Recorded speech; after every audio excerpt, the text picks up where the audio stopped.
Anybody home? Please open your doors for the excitement coming in by switching on your videos.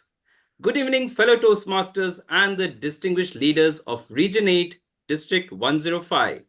Today, the program quality team of District 105 brings to you yet another great education session. But before that, let us all give a thunderous applause for the completion of 100 years by the Toastmasters International.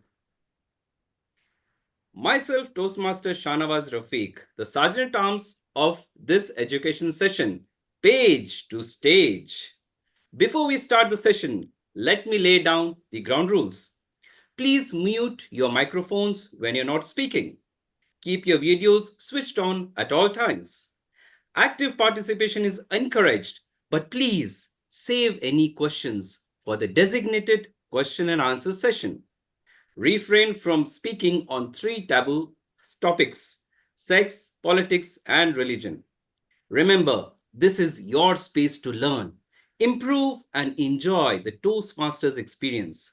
Let's make the most of this opportunity together. As we begin, let's remind ourselves of the District 105 mission statement. We build new clubs and support all clubs in achieving excellence. With that, may I now invite our versatile District 105 Program Quality Director, distinguished Toastmaster Cyprian Misketh for opening address. Over to you, sir. Respected district dignitaries, core committee members, executive committee members, council members, Toastmasters and guests, good evening. I was mesmerized with the presentation Toastmaster Fursey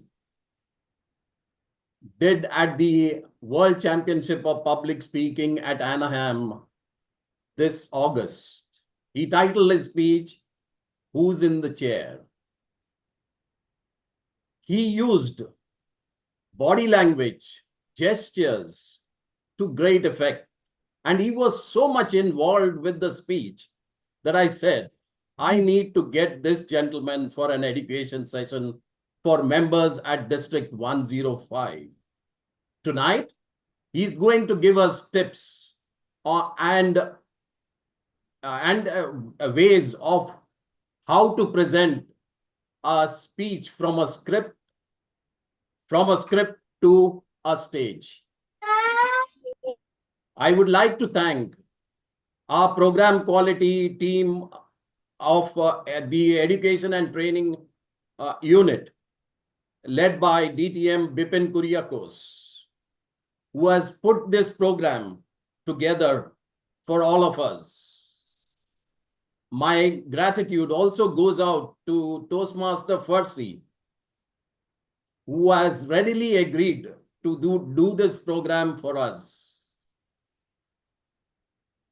I have an interesting announcement to make towards the end of this program. So sit back, relax, and enjoy. To take us forward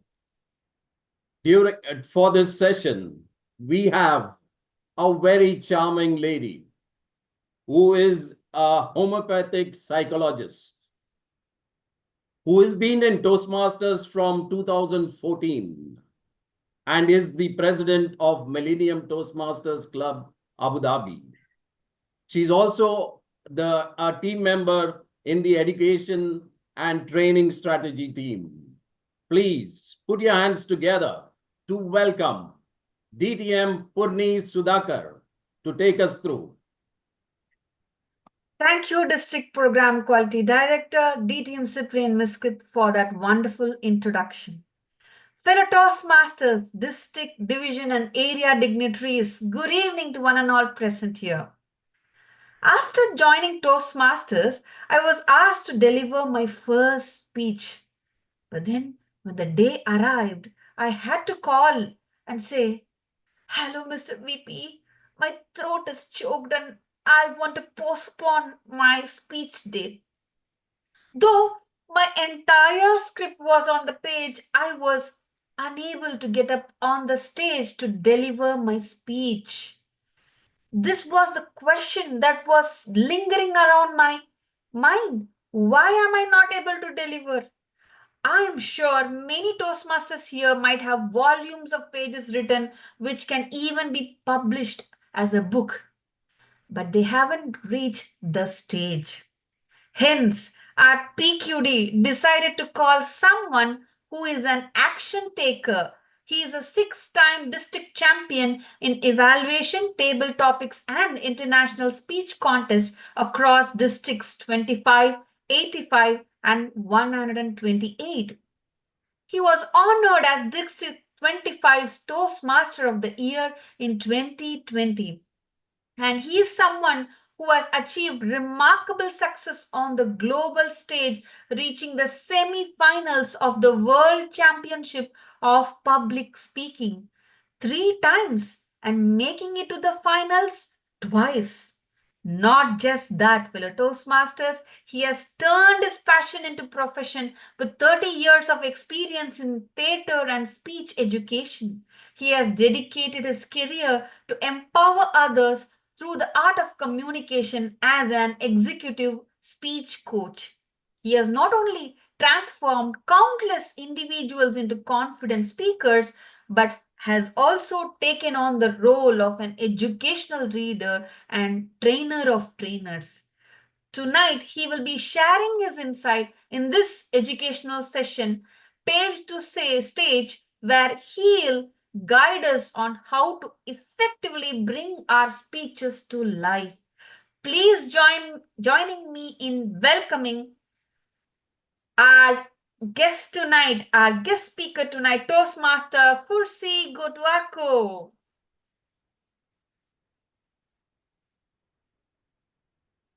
Thank you very much, Toastmaster Purni. I appreciate it. Ladies and gentlemen, this is going to be interactive. By interactive, I mean you're going to be doing things and I'm going to be calling on you. So if you would, please turn on your cameras, because in Toastmasters and everywhere else where it's an educational setting, it's very hard to learn how to do something unless you do it.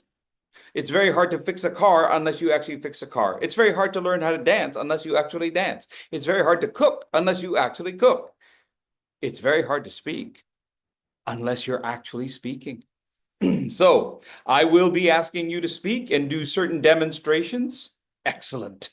And we are going to start by, let me see if I can get this going. There we go. This is the title. To grow from page to stage. Moving from page to stage isn't just a matter of moving from page to stage, going from the written, but actually growing. G-R-O-W, growing. This stands for gestures, relate, orchestration, and words. Now's when you want to take your screenshot. I know it's being videotaped, but just in case. Gestures, relate, orchestration, and words. Let's start first with gestures. We're going to go with warming up. Would you please, if you can, stand up for me? And what I want you to do, and again, everybody else, go ahead and turn on your cameras. We have 2 Kamini Shahs, Vinita, Sandeep, Lorraine, Priti, Dantis. Come on, turn it on. Here we go. So what I want you to do first is start by rolling your head one way. Forgot to turn on one of my lights. Roll your head one way. Excellent. And roll your head the other way. Great. It's important that as we go through all of the warm-ups, you will use everything that I give you. You won't use it all at the same time, but it's good to know what the tools are, right? It's good to know what the tools are. Now, so earlier I had you do this. Now what I want you to do is keep your head straight up and down, but turn to the right. And now back forward. And now turn to the left. And then back. Realize that your head can do that. And now your head forward. And your head back. Excellent. And now your shoulders. Would you please hold your shoulders up to your ears like this? Up. 1, 2, 3. Very good. And down. Arjun. Very good. And up. 1, 2, 3. And down. Tariq's got it going. And up. 1, 2, 3. And down. Did you all notice how good Bipin was at doing that? That's because when he was a small child, they would go, Bipin, what is the answer? And he would go, I don't know. All right, great.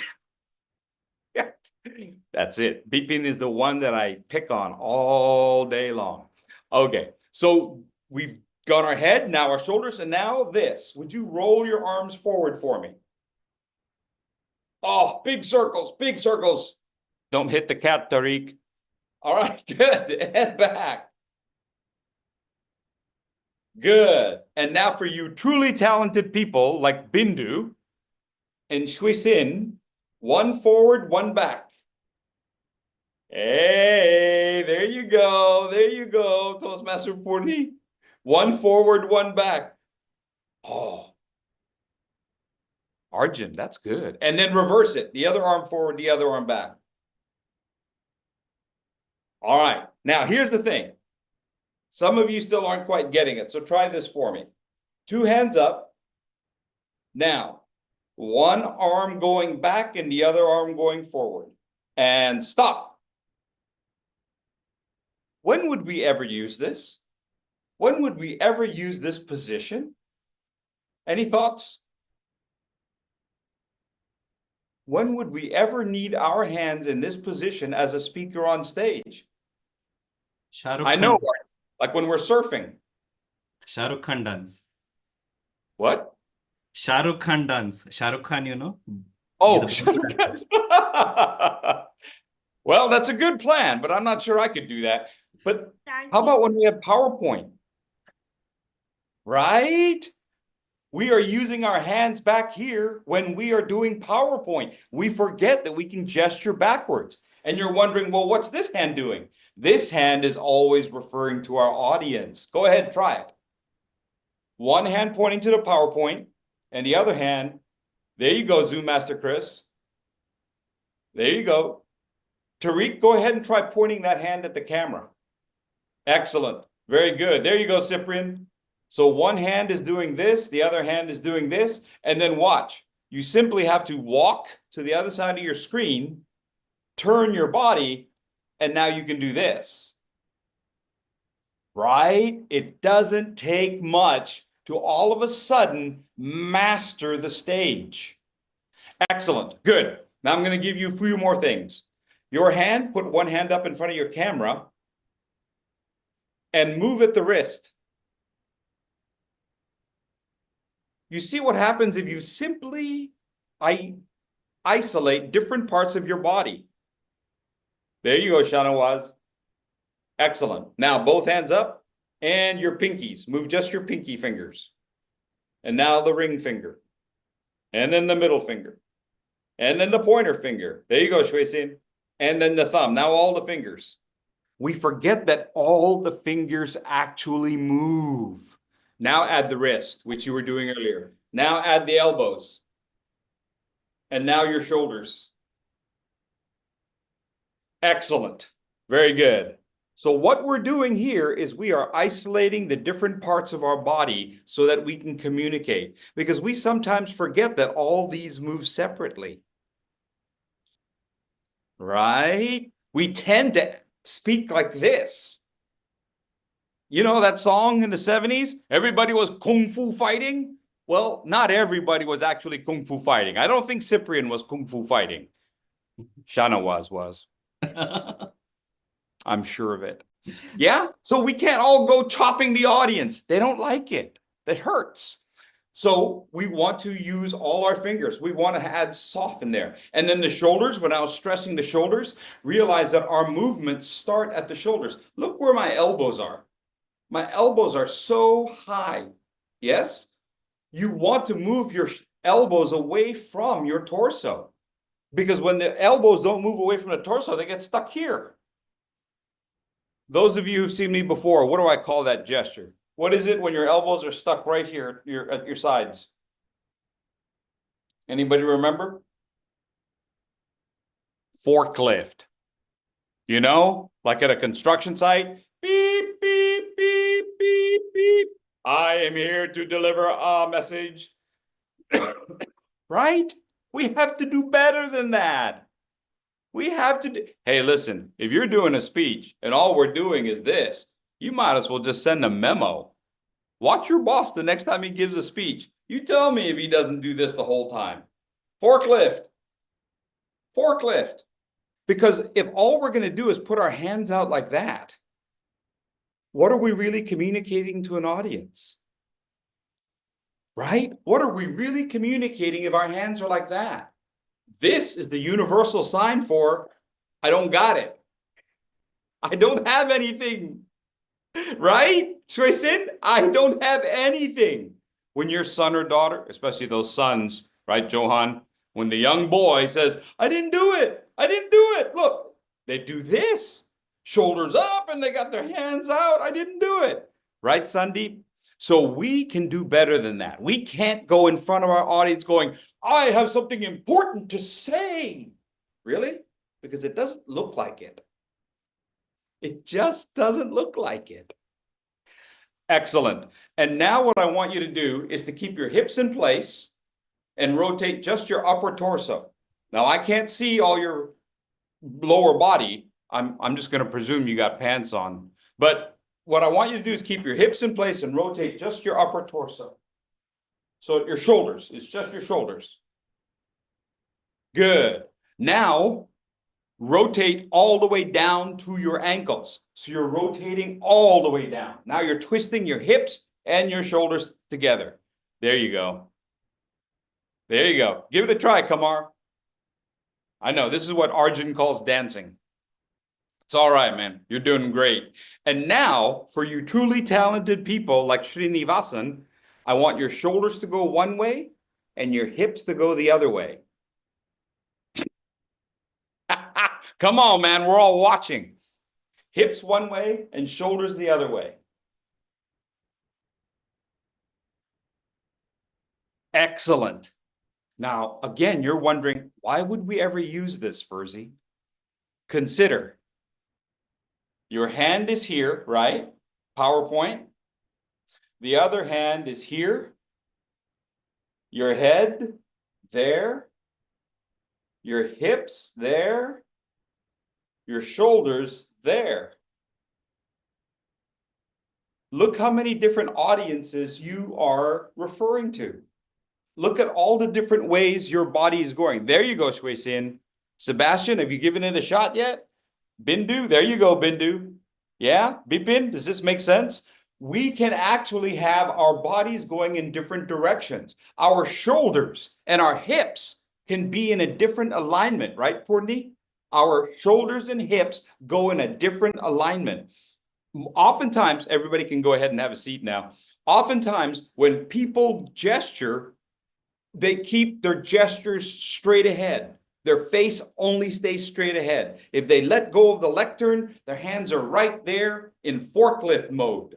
Like we're lifting something heavy that we're going to share with the audience. We can do better. And that's why we're looking at gestures as part of our warm-up. All right?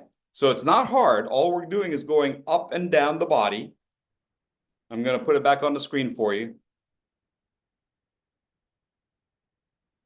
We're going up and down the torso to show what parts we need to warm up. Now, when we gesture, realize there are three planes, P-L-A-N-E-S. These are geometric planes. Three planes are geometric planes. They are the sagittal, the horizontal, and the frontal. The sagittal, the horizontal, and the frontal. Now, here's what I mean by that. The sagittal, imagine you are riding a horse or a bicycle, the saddle on a horse. It divides the left from the right, yeah? Oftentimes, when we speak, we keep the gestures right here, right? This is what most people do as a gesture. But imagine if you broke this plane and you moved your hand to the opposite side of your body. Try.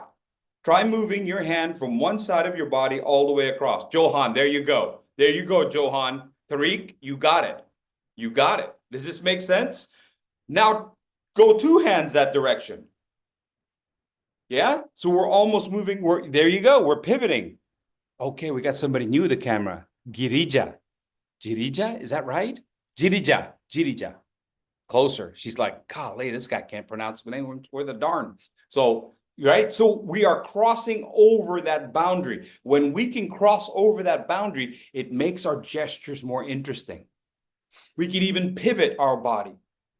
So look at the shoulders. Look where my shoulders are. My shoulder is towards you, but I can still talk to you if my gestures are here.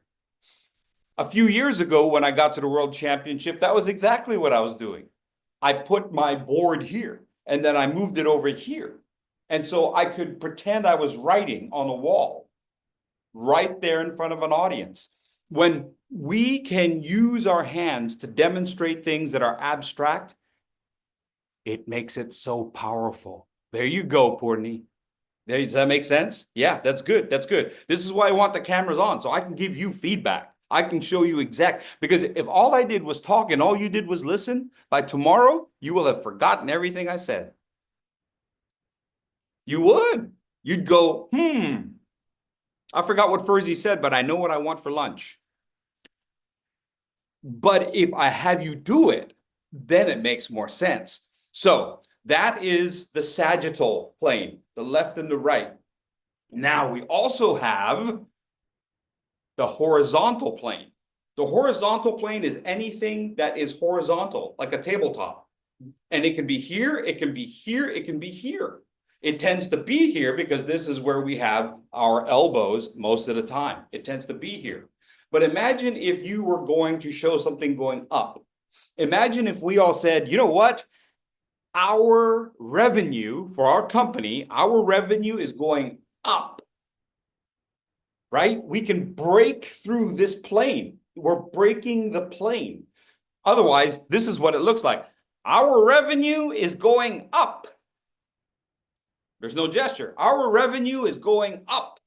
Really? Our revenue is going up. Up, I tell you, we are so great. Really? Because it doesn't look great. It just sort of looks like. So, our revenue is going up. Now, in addition to my hands going up, what else was going up? What else did you see going up? GDG, yeah, she got it. The eyes. Was that your answer? The eyes, or were you saying I got my eye on you, Fursey? That's what I always have to do with the kid in the back. Watch out, buddy. All right. So Bipin, not only is it my hands, but my head. Remember when we moved our heads? My head, my eyes, because the audience looks at our eyes. And when the eyes go up, their eyes go up. We're forcing them to move their heads, to move their eyes. This is how we get our audiences engaged. Yeah? So we have to know what all these tools are in a toolkit. Now, Sandeep, I know what you're thinking. If I do all these gestures, I'm going to look like I've had way too much coffee. You're right. So don't use all of these at one time. Instead, Vinita, this is what's in our toolkit. You use what you need. It's like in your kitchen when you have all those spices. You don't use all those spices for every dish, Cyprian. You know what I'm talking about. You use what you need for this dish. And then tomorrow, you use this spice for that dish. Yes? We don't use every spice on every dish. Same thing with our speeches. We don't use every single gesture on every single speech. Okay. The third plane, we talked about sagittal. We talked about horizontal. And now the third one is frontal. It's right here on our shoulders, and we're going forwards and back. Remember when you were doing this? Remember in your previous career